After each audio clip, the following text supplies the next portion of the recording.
మామ అల్లులను ఒకటి చేసిన కాంగ్రెస్ పార్టీ మాజీ ఎమ్మెల్యే కోనేరు కోనప్ప బీఆర్ఎస్ పార్టీకి రాజీనామా చేశారు. ఈ నెల 14న కాంగ్రెస్ పార్టీలో చేరనున్నారు.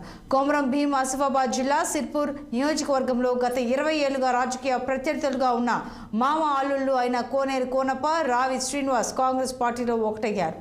తన నివాసంలో సమావేశం ఏర్పాటు చేసిన ఆయన కాంగ్రెస్ పార్టీలో చేరుతున్నందుకు సంతోషంగా ఉందన్నారు.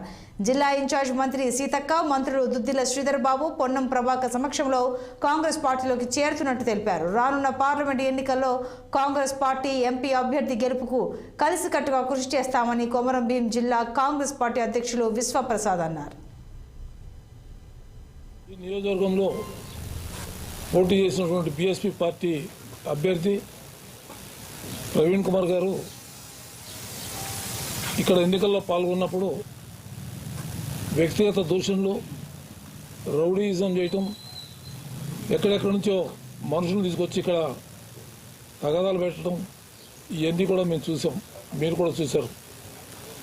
మరి అటువంటి వ్యక్తి ఇవాళ బీఆర్ఎస్ పార్టీలో బీఆర్ఎస్ పార్టీతో కలిసి పోటీ చేద్దామనే నిర్ణయం